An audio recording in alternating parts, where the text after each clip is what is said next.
ஒரு கார்த்திகை மாத கருக்கிருட்டு. செங்கல்பட்டிலிருந்து படப்பிடிப்பை முடித்துக்கொண்டு எம்ஜிஆர் அவர்கள் நடுநிசி 12 மணி வாக்கில் காரில் வந்து கொண்டிருக்கிறார். கண் விழித்தவாறே தனது காரில் எம்ஜிஆர் அவர்கள் வந்து கொண்டிருந்த பொழுது வழியில் போலீஸ் உடையில் நின்ற ஒருவரை பார்க்கிறார். எம்ஜிஆர் அவர்களின் கார் அவரை கடந்து செல்கின்ற போது எம்ஜிஆர் அவர்களின் நெஞ்சில் பொறி தட்டுகிறது. ஆள் நடமாட்டமே இல்லாத இந்த அர்த்த ராத்திரியில் அந்த போலீஸ்காரர் பஸ்ஸுக்காக காத்து நிற்கிறார் என்பதை எம்ஜிஆர் அவர்கள் புரிந்து கொள்கிறார். உடனே தனது டிரைவரிடம் காரை நிறுத்த சொல்கிறார் எம்ஜிஆர். கார் பின்னோக்கி வருகிறது. போலீஸ்காரரின் அருகில் காரை நிறுத்தி கதவை திறந்து ஏறுங்கள், எங்கே போக வேண்டும் என்கிறார் எம்ஜிஆர். பரவாயில்லை, நான் பஸ்ஸிலே வந்து விடுகிறேன் என்கிறார் அந்த போலீஸ்காரர். நேரமாகிவிட்டது, இனி இந்த ரூட்டில் பஸ் கிடையாது, ஏறிக்கொள்ளுங்கள் என்று எம்ஜிஆர் அவர்கள் வலுக்கட்டாயம் செய்ய போலீஸ்காரர் வேண்டா வெறுப்பாக ஏறுகிறார். காரின் உள்ளே லைட் போட்டு சாப்பிட்டீங்களா என்று கேட்டுக்கொண்டே தனது சீட்டுக்கு பின்னால் இருந்த பிஸ்கெட் பழங்களை எடுத்து கொடுக்கிறார் எம்ஜிஆர். இப்படி ஓசியில் பயணம் செய்வதே எனக்கு உடன்பாடில்லை. இன்னும் நீங்கள் உண்ண சொல்லி வேறு என்னை இழிவுபடுத்தாதீர்கள் என்று போலீஸ்காரர் மறுக்கிறார். எம்ஜிஆர் அவர்கள் பூரிக்கிறார். இருப்பவனிலிருந்து இல்லாதவன் வரை படித்து பதவியில் இருக்கும் எத்தனையோ பேர் எனக்கு அது வேண்டும் இது வேண்டும் என்று எம்ஜிஆர் அவர்களிடம் வேண்டியதை பெற்று செல்கிறார்கள். ஆனால் சாதாரண பொறுப்பில் இருக்கும் இந்த போலீஸ்காரரின் நேர்மை எம்ஜிஆர் அவர்களை மெய்சிலிர்க்க வைத்துவிட்டது.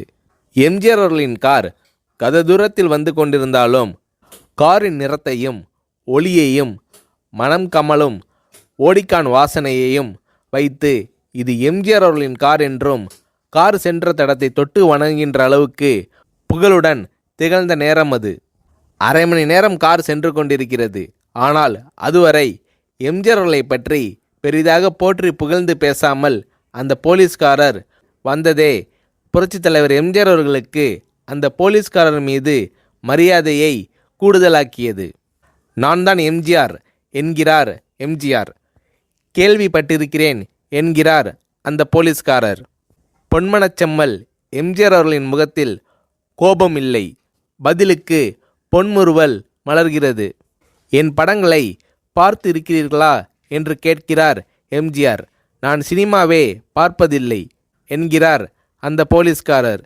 புரட்சித் தலைவர் எம்ஜிஆர் அவர்கள் இன்னும் பிரமிக்கிறார்.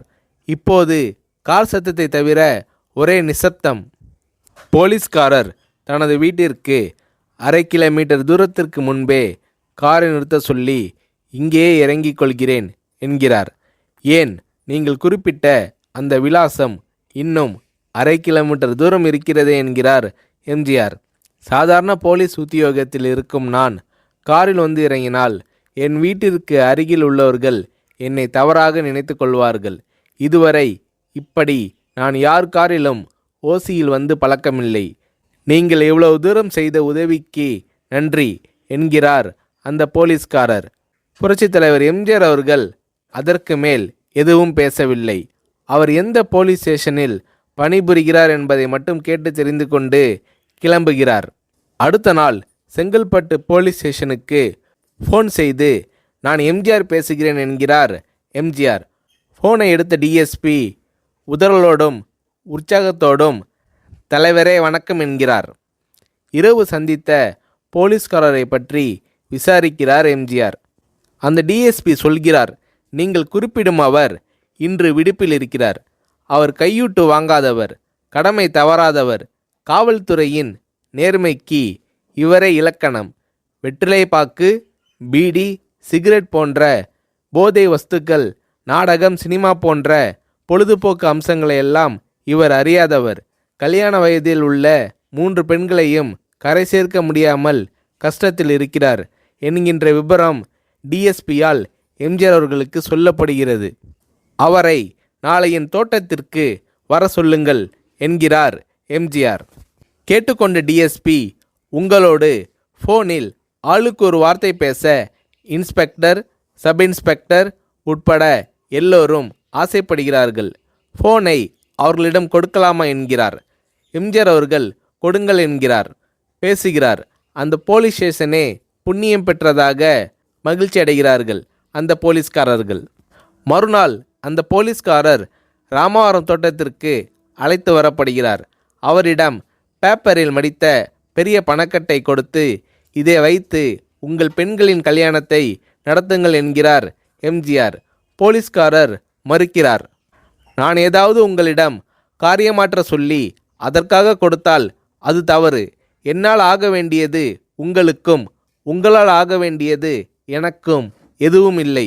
நான் உங்கள் கூட பிறந்த ஒரு சகோதரனாக நினைத்து கொடுக்கிறேன், பெற்றுக்கொள்ளுங்கள் என்று சொன்ன பிறகு கேட்டும் கூட கிள்ளி கொடுக்காத கனவான்கள் வாழும் இந்த உலகில் ரோட்டில் நின்றவனை அழைத்து சென்று அள்ளி கொடுத்த எம்ஜிஆர் அவர்களின் கருணையில் நெகிழ்ந்து போய் பெற்றுக்கொள்கிறார் அந்த போலீஸ்காரர்.